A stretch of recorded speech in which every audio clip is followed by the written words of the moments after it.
ইন্না নাহনু নাযালনা যিকরা ওয়া ইন্না লাহু লাহাফিজুন। আল্লাহু আকবার।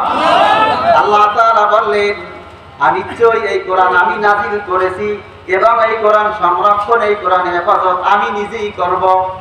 সেই জন্য ১৫০০ বছর আগে আমাদের প্রিয় নবী মুহাম্মদুর রাসূলুল্লাহ সাল্লাল্লাহু আলাইহি ওয়াসাল্লামের উপরে কোরআন যেভাবে নাযিল করে হয়েছিল এখন পর্যন্ত এবং কি কিয়ামত পর্যন্ত কোরআন সেইভাবে থাকবে। কোনো পরিবর্তন, কোনো পরিবর্ধন, কোনো পরিমার্জন কিয়ামত পর্যন্ত হবে না। ঠিক। আমরা যে কোরআনকে অন্যান্য ধর্মগ্রন্থের মতো মনে করলাম, এইটাই আমরা জীবনে আর একটা বড় ভুল করলাম। আচ্ছা বলেন তো, এই পৃথিবীতে শ্রেষ্ঠ জাতি কারা? আসতে বলছেন, ভয় লাগে নাকি?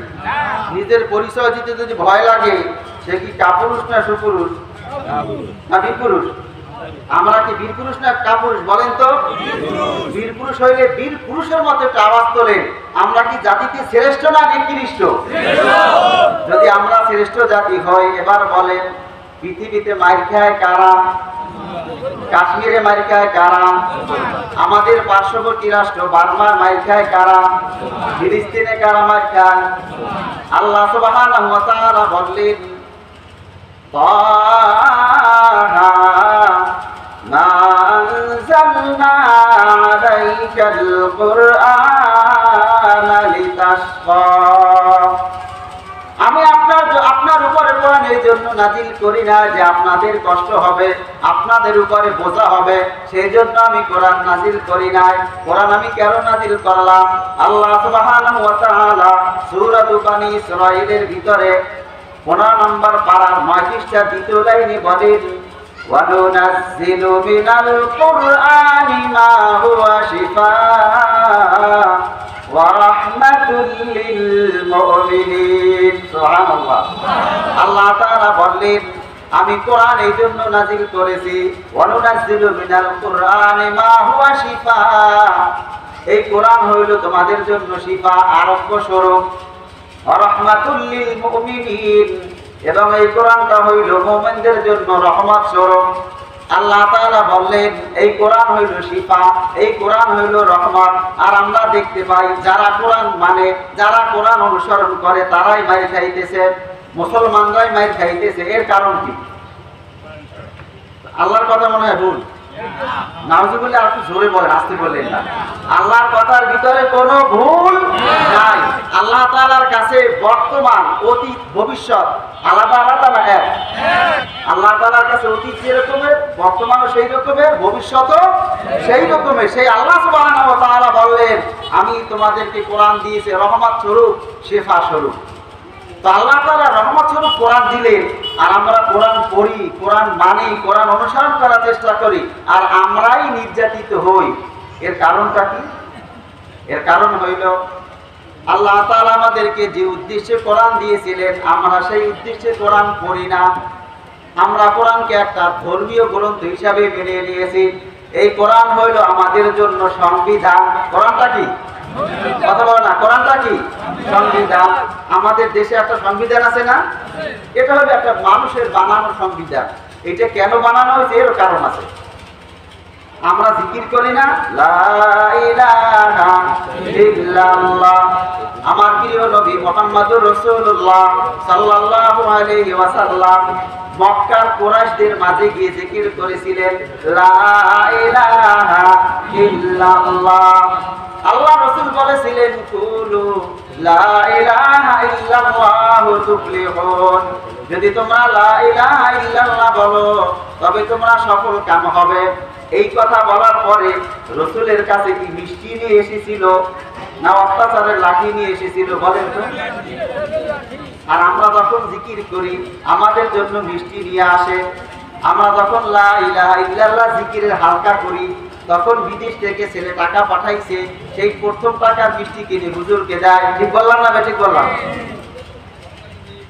এরপরে ওই টাকা দিয়ে একটা মুরগি কিনে পাঠায় হুজুরের জন্য, হুজুরের সুন্দর সুন্দর জিকির করতেছে।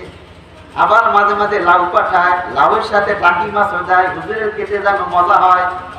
আমরা জিকির করি, আমরা লা ইলাহা ইল্লাল্লাহ বলি, আমাদেরকে লোকেরা হাদিয়া দেয়, টাকা পয়সা দেয়।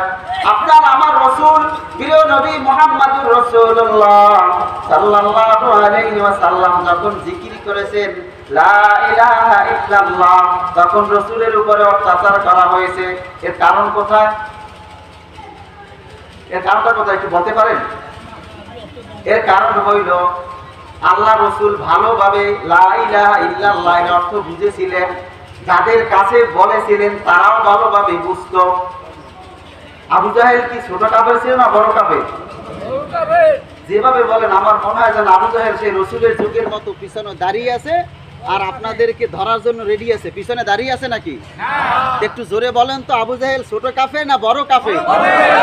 আচ্ছা, আবু জাহেল কি লা ইলাহা ইল্লাল্লাহ এর অর্থ জানতো? আমরা জানি?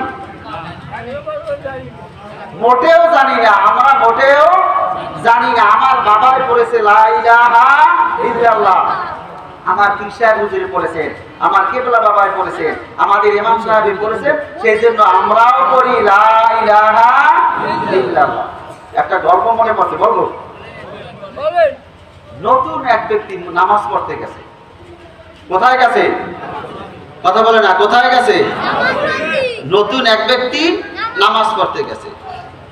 খেয়াল করবেন, যখন আমরা নামাজ পড়ি জামাতে, অনেক সময় যখন সেজদায় যাই একজনের পা অন্যের মাথায় লাগে, লাগে না? লাগে। ও তো নতুন নামাজ পড়তে গেছে, ঠিক ও যখন সেজদা দিছে সামনের মুসল্লির পা এসে ওর মাথায় লাগছে। এখন ও চিন্তা করতেছে ব্যাপারটা কি। ও পরে চিন্তা করলো এইটা মনে হয় নিয়ম। ও করছে কি, পিছনের জনের মাথায় লাগাই দিয়েছে। লাগাই দেওয়ার পরে আবার সেজদা দিয়ে আবার পিছনের দিকে একটু তাকাইতে আছে, আরে আরে কি করে দেখে কি পিছনের যে সেজদা দেওয়া ও মাথায় জাগাইছে। জাগাবার পরে ওই নতুন মুসল্লি বলে আমার দিকে তাকাইয়া লাভ নাই, চালাই দাও। কি বলছে? আমার দিকে তাকাইয়া লাভ নাই, চালাই দাও। আমরা হইলাম সেই কালেমা পড়া মুসলমান, আমার বাবাই পড়েছে, আমি পড়েছি, আমার পরবর্তী প্রজন্মকে বলতেছি তুমিও চালাই দাও। বোঝার দরকার নাই, সেই জন্য আমাদের আজকে এই দুরবস্থা। আবু জাহেল জানতো লা ইলাহা ইল্লাল্লাহ এর মানে হইল আবু জাহেলের কিছু নাই। আচ্ছা, আবু জাহেল মানে কি? মূর্খের পিতা। আবু জাহেল মানে কি? কথা বলে না, কিসের পিতা? মূর্খের পিতা। আসলে কি আবু জাহেল মূর্খ ছিল? আবু জাহেলের একটা লকব ছিল আবুল হাকাম। লকবটা কি ছিল? আবুল হাকাম। আবুল হাকাম এর মানে হইল জ্ঞানের পিতা। আবু জাহেলের নামটা কি ছিল? জ্ঞানের পিতা। এত জ্ঞান ছিল, আপনার আমার মতো ঠুনকো জ্ঞান ছিল না। আমরা বাংলাদেশে যারা আলেম বলে দাবি করি, এই আবু জাহেলের যত জ্ঞান ছিল ওর মতো জ্ঞান আমাদের নাই। এত জ্ঞান থাকার পরেও কেন মুসলমান হইল না? সে কেন মুসলমান হইতে পারলো না? সে কালেমার অর্থ বুঝেছিল। কালেমা মানি হইল আল্লাহ ছাড়া কেউ নাই, লা ইলাহা ইল্লাল্লাহ এর মানে কি? এটা তো সহজ অর্থ। এই কথা শুনলে কি চেতে নাকি? আমরা যদি বলি যে আল্লাহ ছাড়া কোনো মাবুদ নাই, কোনো হিন্দু ভাইরা সাথে ওরা রাগ করে, খ্রিস্টানরা করে, করে না। আচ্ছা, আল্লাহ তাআলা রিজিক দাতা এই কথা বললে কোনো অমুসলিম কি রাগ করে? রাগ করে না। আল্লাহ তাআলা জীবনদাতা এই কথা বললে রাগ করে? কথা বলে না, রাগ করে? যদি বলে মরণদাতা রাগ করে? রাগ করে না। যখন বলবেন আল্লাহ সুবহানাহু ওয়া তাআলা হইলেন বিধানদাতা, তখনই আপনার উপরে রেগে বসবে। যখনই বলা হবে হুকুম চলবে আল্লাহ তাআলার, বিধান চলবে আল্লাহ তাআলা, তখন যারা মোরল আছেন আমাদের সমাজে, যারা মোরলগিরি করে, যারা মাতবার, তারা বলবে তাহলে আমাদের কাজ কি? আমরা কি সমাজে বসে আঙ্গুল চুষবো নাকি? আবু জাহেল ঠিক এই জায়গায় এসে ইসলামের বিরোধিতা করেছিল। আবু জাহেল ভালো করে জানতো আমার রসুল সত্য রসুল, এইটা সে ভালো করে জানতো। বিশ্বাস হয়? এবার শুনে, আবু জাহেল যখন বদরের যুদ্ধের জন্য রওনা হয়, তখন কাবার চত্বরে এসে দোয়া করতে শুরু করলো, হে কাবার মালিক, আমি যদি সঠিক পথে থাকি আমাকে বিজয় দান করবে, আর মুহাম্মদ যদি সঠিক পথে থাকে তাহলে মুহাম্মদকে তুমি বিজয় দান করবে। এই দোয়া কার কাছে করছে? কার কাছে করছে? তো আল্লাহরে মানতো না? কি আল্লাহরে মানতো? এখন কথা বলে না, মানতো? যদি আল্লাহ তাআলা কি মানে কাফের হইল কেন? কি এটা একটা প্রশ্ন না? যদি আল্লাহ তাআলাকে মানে তাহলে কাফের কেন হইল? অর্থাৎ ঈমান এনেছে, আল্লাহ তাআলা তো আছে, ওরা বিশ্বাস করতো আল্লাহ তাআলা রিজিক দেয়, আল্লাহ তাআলা মরণ দেয়, আল্লাহ তাআলা জীবন দেয়, এগুলো ওরা পুরোপুরি বিশ্বাস করতো। সূরাতুল কুরাইশ আল্লাহ রাসূল সাল্লাল্লাহু আলাইহি ওয়াসাল্লাম তাদেরকে বললেন, ফালইয়াবুদু রাব্ব হাদাল বাইত। আল্লাহু আকবার। আল্লাহ রাসূল বললেন, তোমরা এই ঘরের মালিকের ইবাদত করো। কেন বলছে? ওরা কাবা ঘরের যে মালিক আছে একজন, এই মালিককে ওরা স্বীকার করত, এই মালিককে ওরা স্বীকার করত। সেই জন্য আল্লাহ তাআলা বললেন, হে রাসূল আপনি ওদেরকে দাওয়াত দিন, ফালিয়াবুদু তোমরা ইবাদত করো, গোলামি করো, রব্ব হাদাল বাইত এই ঘরের মালিকের। এরপরে বললেন, আল্লাযী আত'আমাহুম মিন জু', যিনি তোমাদেরকে ক্ষুধার সময় খাদ্য দান করেন, খাদ্য খাওয়ান, ওয়া আমানাহুম মিন খাউফ, এবং যিনি বিপদের সময় তোমাদেরকে নিরাপদ রাখেন। এই কথা কাদেরকে বলছেন? মক্কার কাফেরদেরকে। কাদেরকে বলছেন? মক্কার কাফেরদেরকে, যে তোমরা ওই রবের ইবাদত করো যে রব তোমাদেরকে ক্ষুধার সময় খাদ্য খাওয়ায় এবং যখন তোমরা বিপদে পড়ো তোমাদেরকে নিরাপদ রাখে। তো কাফেররা এবার বোঝেন, কাফেররা স্বীকার করতো আল্লাহ তাআলা রিজিক দাতা, আল্লাহ তাআলা নিরাপদ দাতা, এগুলো স্বীকার করত, কোনো অসুবিধা ছিল না। আপনি আর আমিও স্বীকার করি। তো এই সূরা থেকে কিন্তু আমরা একটা জিনিস আবার জানতে পেরেছি, আমরা যদি ক্ষুধা থেকে বাঁচতে চাই আমাদের কি করতে হবে? একটু আগে বললাম না, কাবার ঘরের মালিকের গোলামি করতে হবে। এক নম্বরে কি করতে হবে? কাবার ঘরের মালিকের গোলামি করতে হবে। যদি তার গোলামি করি আমাদেরকে জীবনেও ক্ষুধায় আক্রান্ত করতে পারবেন না। খাদ্য দিবেন কে? আল্লাহ তাআলা। এই ওয়াদা কিন্তু আল্লাহ তাআলা করছেন, আমরা কেউ করি না। আর আমরা ওয়াদা করবো আপনাদেরকে খাওয়াবো, সেই ক্ষমতা সেই শক্তিও আমাদের নাই। তবে মাঝে মাঝে আমাদের মৌসুম আসে। আমাদের একটা কোরআনের পাখি ছিল না? কথা বলো না, কোরআনের একটা পাখি ছিল না? সেই পাখিটার নাম কি ছিল? আল্লামা দেলাওয়ার হোসেন সাঈদী রাহিমাহুল্লাহু তাআলা। দেখা তো হবে না জানি এই জীবনে, দেখা হবে জান্নাত ফুল বাগানে। আপনার আমার বড় হুজুর তিনি বলেছিলেন, যখন নির্বাচনের একটা মৌসুম আসে, সময় আসে, তখন যারা নির্বাচনে দাঁড়ায় তারা বলে, আমাকে যদি নির্বাচিত করেন আপনাদেরকে গরুর গাড়ির চাকার মতো এক একটা করে জিলাপি দিব, আপনারা সারা জীবন খাইতে থাকবেন। এরকমের বলে না? এরকমের ওয়াদা করে না? কোন মানুষ কি মানুষকে খাওয়াইতে পারে? আমরা কিন্তু আবার মাঝে মাঝে বলি, আমার সন্তানদেরকে আমি খাওয়াই। এই কথা বলি না? মোটেও না। তার রিজিক সে নিয়ে আসে, এই পৃথিবীতে যে আসে তার রিজিক সে নিয়ে আসে। আমরা কাউকে খাওয়াইতে পারি না, আমরা শুধুমাত্র একটা মাধ্যম। এবার বলবেন, হুজুর তা কে খাওয়ায়?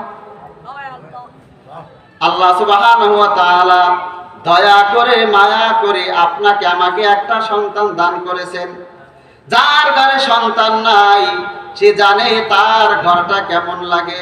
তার ঘরটা বিরান ভূমির মতো হয়ে যায়, তার ঘরটা মরুভূমির মতো হয়ে যায়।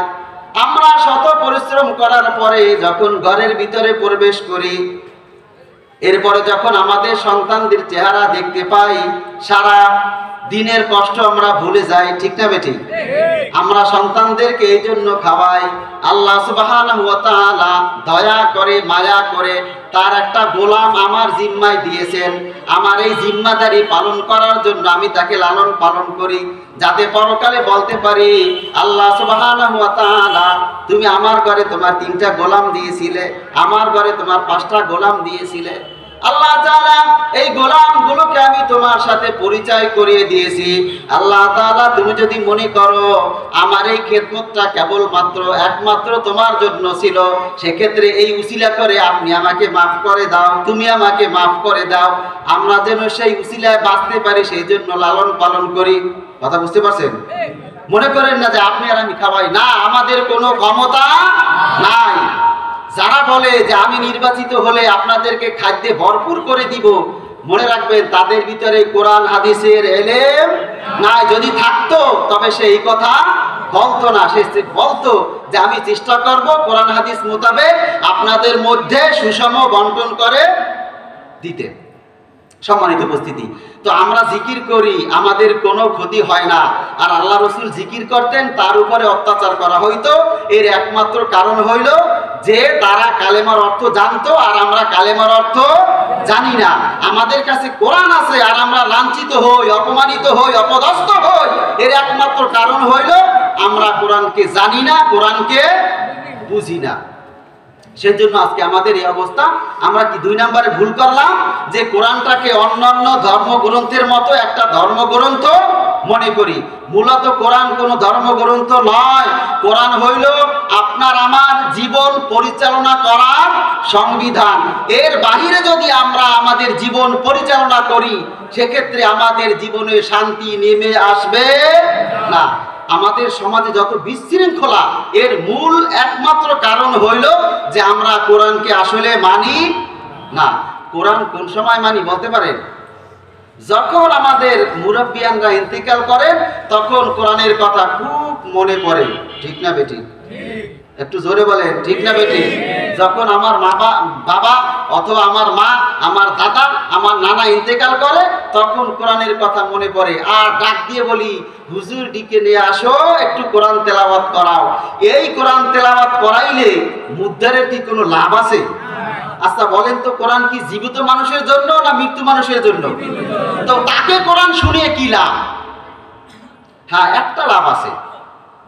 আল্লাহ রাসূল সাল্লাল্লাহু আলাইহি ওয়াসাল্লাম বলেছেন, মানুষের যখন মৃত্যুর সময় এসে যায় তখন তার পিপাসা এত প্রচন্ড হয়, এই সমগ্র পৃথিবীর পানি যদি তাকে পান করানো হয় এরপরও তার তৃষ্ণা মিটবে না।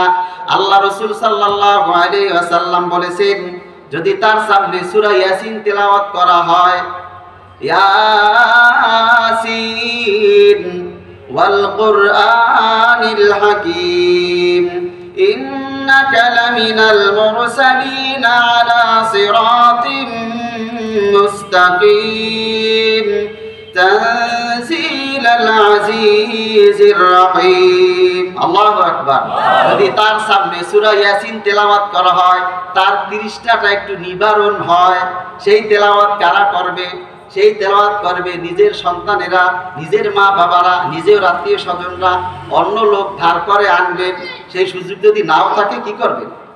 সেই জন্য কোরআন শিখাও ছেলে মেয়েকে, ওহে মুসলমান, জান কবজের কালে তুমি গাইবে আসান। ঠিক না বেটি? সেই জন্য আমরা কোরআন শিক্ষা দিব। আজকে থেকে কি আমরা প্রতিজ্ঞা করতে পারি যে আমরা প্রত্যেকে কোরআন বুঝে বুঝে পড়ব? প্রতিজ্ঞা করতে পারি? বলেন ইনশাআল্লাহ। এবার অনেকে আমাকে ধরবেন, হুজুর আমার বয়স কিন্তু 80, কোরআন পড়লে মাথার ভিতরে ঢুকবে না। কে কথা বলবেন না? পরকালে আল্লাহ তাআলার দরবারে গিয়ে বলবেন, আল্লাহ তাআলা আমার তো অনেক বয়স হয়ে গিয়েছিল, কোরআন পড়ার মতো কোনো ক্ষমতা আমার ছিল না, আমি কোরআন ভালোভাবে পড়ি নাই, কোরআন ভালোভাবে বুঝি নাই, তোমার ইসলামকে আমি ভালোভাবে পালন করতে পারি নাই, দয়া করে মায়া করে তুমি তো রহমান রহিম, আমাকে তুমি মাফ করে দাও। আল্লাহ তাআলা মাফ করে দিবেন? একটু জোরে বলেন, দিবেন? দিবেন না। কেন দিবেন না? আল্লাহ তাআলা আপনাকে প্রশ্ন করবে, হে বান্দা পৃথিবীতে তুমি কি ছিলে? আপনি তখন বলবেন, আল্লাহ তাআলা আমি বুয়েটের ইঞ্জিনিয়ার ছিলাম। কি বলবেন? আল্লাহ তাআলা বুয়েটের ইঞ্জিনিয়ার ছিলাম। আল্লাহ তাআলা আমাকে যদি একটা বিল্ডিং এর নমুনা দেওয়া হইতো, আর বিল্ডিংটা যদি হইতো 100 তালা, আমি বলতে পারতাম কয় বস্তা সিমেন্ট লাগবে, কয় টুকরা ইট লাগবে, কতটুকু বালি লাগবে, আমি সব হিসাব করে বলতে পারতাম। আমি সেই বুয়েটের ইঞ্জিনিয়ার। আল্লাহ তাআলা বলবেন এদিকে আসো, তুমি এত কিছু করতে পেরেছো, এত কিছু তোমার দ্বারা সম্ভব হয়েছে, আমার কোরআনটা পড়া কি তোমার দ্বারা সম্ভব হয় নাই? আল্লাহ তাআলা যদি এই প্রশ্ন করেন, আমরা কেউ পার পাবো না। পাবো? সেই জন্য আসুন আমরা কোরআন শিখি। আপনার বয়স যত বেশি হোক কোনো অসুবিধা নাই। আল্লাহ সুবহানাহু ওয়া তাআলা আপনাকে আমাকে ডেকে ডেকে বলতে থাকেন, দুহাত প্রসারিত করে রাখতে থাকেন, ওয়ালাকাদ ইয়াসসারনাল কুরআনা লিযিকরি ফাহাল মিন মুদ্দাকির। আল্লাহু আকবার। আল্লাহ তাআলা আপনাকে আমাকে ডেকে ডেকে বলেন, ও আমার বান্দারা, তোরা কে কোথায় আছো? আমার কোরআনের কাছে আসো, আমার কোরআন শিখতে আসো, আমার কোরআন থেকে উপদেশ গ্রহণ করতে আসো। আমি তোমাদের জন্য কোরআনকে সহজ করে দিয়েছি। সুবহানাল্লাহ পরে করবেন, সকালে গিয়ে বাসায় গিয়ে সকলে বলেন সুবহানাল্লাহ। তো আল্লাহ তাআলা এই কোরআনটা আপনার আমার জন্য কি করেছেন? সহজ করেছেন। কি করেছেন? সহজ করেছেন। আপনি চাইলেই শিখতে পারবেন। এই ওয়াদাকার আল্লাহ তাআলা। অতএব যে বলবেন হুজুর আমার বয়স অনেক হয়েছে, আমি শিখতে পারবো না, এই কথা বলার কোনো সুযোগ নাই। এরপরে বলবেন হুজুর আরবি পড়তে পারি বা এর অর্থ তো আর করতে পারি না। আমাদের দেশে বহু কোরআনের অর্থ করা কোরআন আছে, আমরা সেইটা দেখে দেখে পড়বো এবং আমল করার চেষ্টা করব ইনশাআল্লাহ। আল্লাহ সুবহানাহু ওয়া তাআলা সূরাতুল হজ্জের ভিতরে ঘোষণা করেন, আল্লাযীনা ইম্মাক্কান্নাহুম ফিল আরদ আকামুস সালাতা ওয়া আতাউয যাকাত ওয়া আমারু বিল মা'রুফ ওয়া নাহাউ আনিল মুনকার। আল্লাহ সুবহানাহু ওয়া তাআলা বলেন, আমি যদি তাদেরকে পৃথিবীতে প্রতিষ্ঠিত করি, আমি যদি তাদেরকে পৃথিবীর মালিকানা দিয়ে দেই, আমি যদি তাদেরকে পৃথিবীর ক্ষমতা দান করি, তাহলে তারা 4টা কাজ করবে। কয়টা কাজ করবে? জোরে বলেন কয়টা? 4টা। 1 নাম্বার আকামুস সালাত, তারা নামাজ কায়েম করবে, নামাজ প্রতিষ্ঠা করবে, ওয়া আতাউয যাকাত এবং যাকাত প্রদান করবে, ওয়া আমারু বিল মা'রুফ এবং সৎ কাজের আদেশ করবে, ওয়া নাহাউ আনিল মুনকার এবং খারাপ কাজ থেকে বিরত রাখবে, নিষেধ করবে। কাজ কয়টা? 4টা। 1 নম্বরে কি? নামাজ কায়েম করবে। 2 নাম্বার যাকাত দিবে। 3 নাম্বার সৎ কাজের আদেশ দিবে। 4 নাম্বার অসৎ কাজের নিষেধ করবে। আমরা প্রথম 3টা ঠিক মতো করি, কিন্তু 4 নাম্বারটা কেউ করতে রাজি। 4 নাম্বারটা কি? অসৎ কাজের নিষেধ করা, অসৎ কাজের নিষেধ করা। আমরা কি এই কাজটা করি? আমার সামনে যখন আমার এলাকার কোনো ছেলে কোনো মেয়ে খারাপ কাজ করে, তখন আমি মনে মনে এই কথা বলি এবং শান্তিতে থাকি, আমার পরিবারটা খুব ভালো আছে, ওরা গোল্লায় যায় যাক। ঠিক বলছি না ঠিক বলছি? এই কথাটার মানে কি জানেন? এই কথাটার মানে হইল যে আমার বাবাকে বাজারে দেখতে পাইছি জুতা দিয়ে পিটা করতেছে। কি করে? জোরে বলেন কি করে? কাকে দেখছে? কথা বলে না, কাকে দেখছে? আমাকে আমার কথা বুঝতে কষ্ট হয়? জোরে উত্তর দেন, কাকে দেখছে? কি দেখছে? ছেলে। কি দেখছে? ছেলে। এবার ছেলে বলে, আমার মান সম্মান নিয়ে আমি পালিয়ে এসেছি, আল্লাহ আমাকে বাঁচাইছে। কি ছেলের কথা ঠিক আছে না বেঠিক? ও কি আসলে ছেলে? যে ছেলে মনে করে আমার বাবাকে জুতা দিয়ে পিটাইতেছে আর আমি সম্মান নিয়ে চলে আসি, আরে তোর সম্মান থাকলে তো তুই সম্মান নিয়ে আসবি। একটা গল্প মনে পড়ছে, বলবো নাকি? একটু বয়স হয়েছে, মসজিদে ঢুকছে, ঢোকার পরে একটা দিছে, শব্দ হয়েছে। এখন আশেপাশে আবার ছোট ছোট বাচ্চারা থাকে না, তারা কানের কাছে গিয়ে বলে, কাকা আপনার ওযু নাই। কি বলে? ওযু নাই। এবার কাকা বলে, না আমার ওযু আছে। কয় না চাচা আপনি দিয়েছেন। ও চাচাই বলে, না আমি দেই নাই। কয় না শব্দ হচ্ছে, কয় না আমি দেই নাই। এবার তর্ক বিতর্ক চলতেছে। ইমাম সাহেব হুজুর ডাক দিয়েছে, না আপনারা এদিকে আসেন, ব্যাপারটা কি? কি শুরু করছেন মসজিদের ভিতরে? এখন চাচাই গিয়ে বলতেছে, হুজুর আমি দেই না, ওরা বলতেছে দিছে। কি বলে? ওরা বলতেছে দিছে, আমি দেই নাই। ওরা বলতেছে হুজুর, ওরা বলতেছে আমার ওযু নাই। আসলে হুজুর আমার ওযু আছে, আমার ওযু যায় নাই। কি বলছে চাচা? আমার ওযু যায় নাই। এবার বলে হুজুরই পড়ছে মহাবিপদে, যে এতগুলো লোক সাক্ষী দিতেছে, দিছে, শব্দ হইছে, ওযু গেছে, আর চাচা বলতেছে আমার ওযু যায় না। এবার হুজুর বলতেছে ব্যাপারটাকে একটু বলেন তো। কয় হুজুর আমার ওযু থাকলে নাই তো যাবে, আমার ওযুই তো নাই। নাউজুবিল্লাহ বলবেন না? তো আমার অবস্থা, আপনার আমাদের অবস্থা, আমাদের অবস্থা এইরকমের যে আমাদের মান সম্মান থাকলে তো যাবে, মান সম্মানই তো নাই। যদি আমরা এইরকমের করি যে আমার সামনে কেউ খারাপ কাজ করতেছে আর আপনি আর আমি যদি নিষেধ না করি, মনে করতে হবে আমরা ইসলামের কাজ করতেছি না। আমরা যদি ইসলামের কাজ না করি আমাদের সম্মান থাকবে?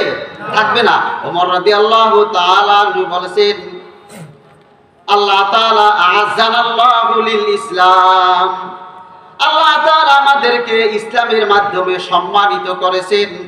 কেউ যদি ইসলামকে বাদ দিয়ে, কেউ যদি ইসলামকে পরিত্যাগ করে, কেউ যদি ইসলামকে পরিহার করে, সম্মান খোঁজে, আল্লাহ রাসূল বলেছেন, ওমর রাদিয়াল্লাহু তাআলা আনহু বলেন, ওই ব্যক্তি অপমানিত হবে, সম্মানিত হইতে পারবে না।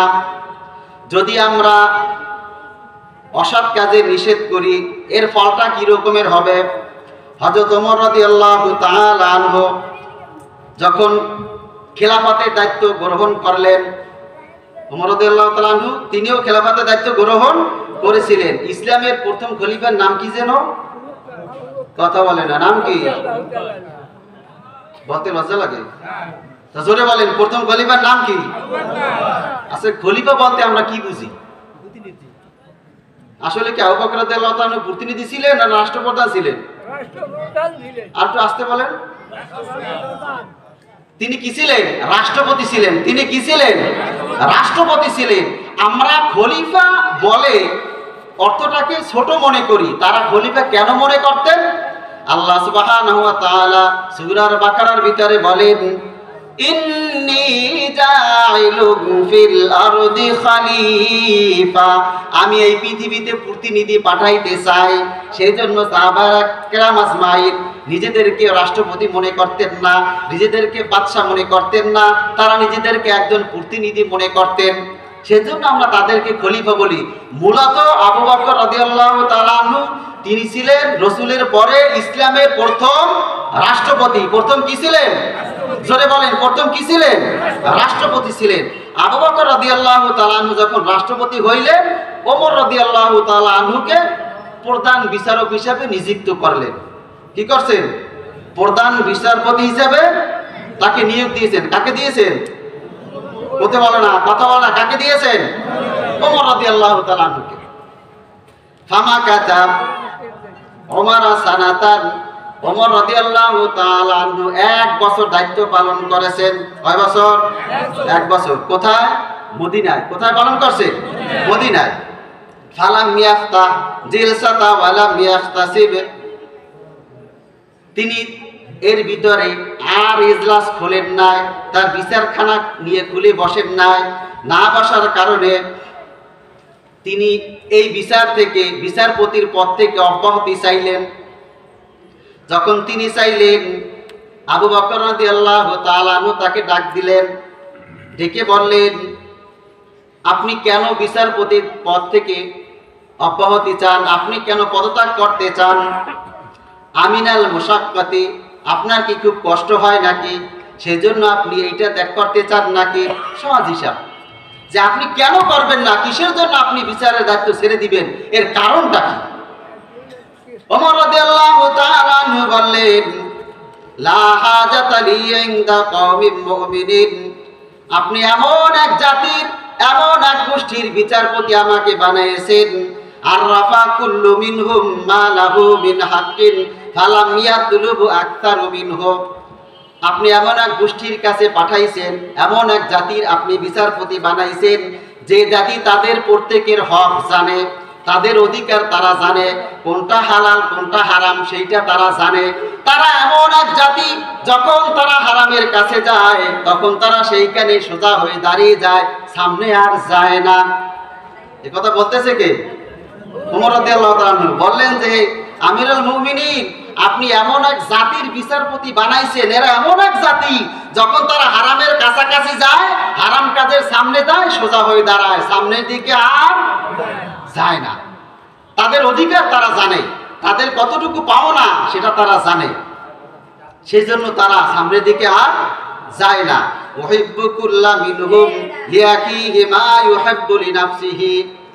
তারা এমন এক জাতি, তারা এমন এক সম্প্রদায়, নিজের জন্য যা পছন্দ করে তার ভাইয়ের জন্য সেইটা পছন্দ করে। আসলে আমরা কি করি? আমার জন্য যেটা পছন্দ করি আমার ভাইয়ের জন্য কি সেইটা পছন্দ করি না? আমরা কি পছন্দ করি? আমার গায়ে যে জামা, আমার ভাইয়ের গায়ে যদি সেই জামা হয়, দুইজন সমান হয়ে গেলাম না?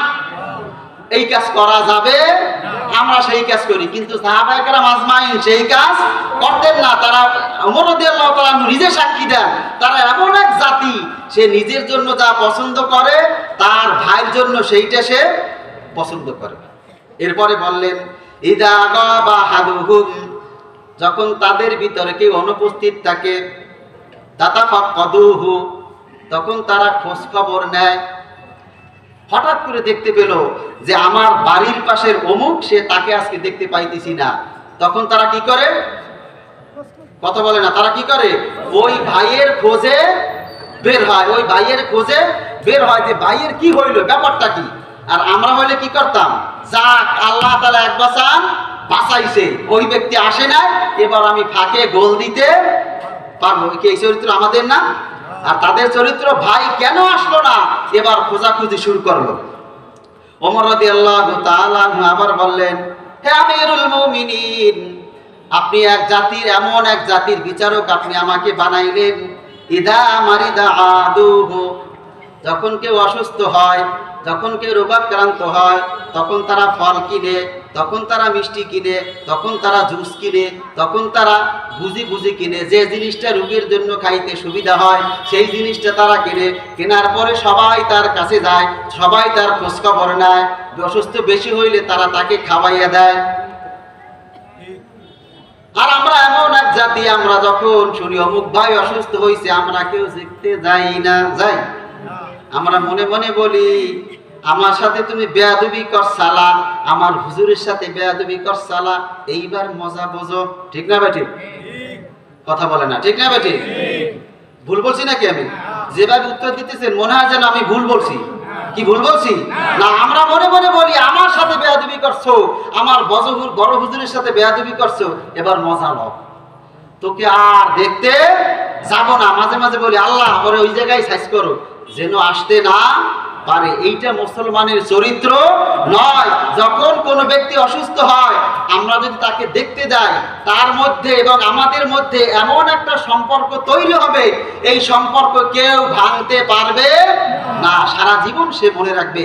আল্লাহ রাসূল সাল্লাল্লাহু আলাইহি ওয়াসাল্লাম বলেছেন, কোন ব্যক্তি যদি কোন রোগীকে দেখতে যায়, তাকে যেতে এবং আসতে যত সময় লাগে, এই সময় যতটা কাটায়, এই সময়ের মধ্যে তার যত গুনাহ থাকে সমস্ত গুনাহগুলো ঝরে যায়। সুবহানাল্লাহ। সেই জন্য আমরা একটা আমল করব, আমার কোনো ভাই, কোনো মুসলমান ভাই, কোনো প্রতিবেশী, কোনো দিনী ভাই যদি অসুস্থ হয়, আমরা আমাদের সাধ্য মতো কিছু নিয়ে গিয়ে তার সাথে দেখা করব।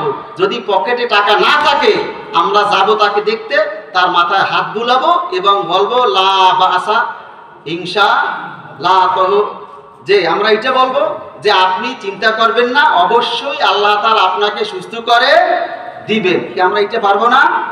লা বাসা তাহুরুন ইনশাআল্লাহ, যে আপনি চিন্তা করবেন না, অবশ্যই অবশ্যই আল্লাহ তাআলা আপনাকে সুস্থতা দান করবেন।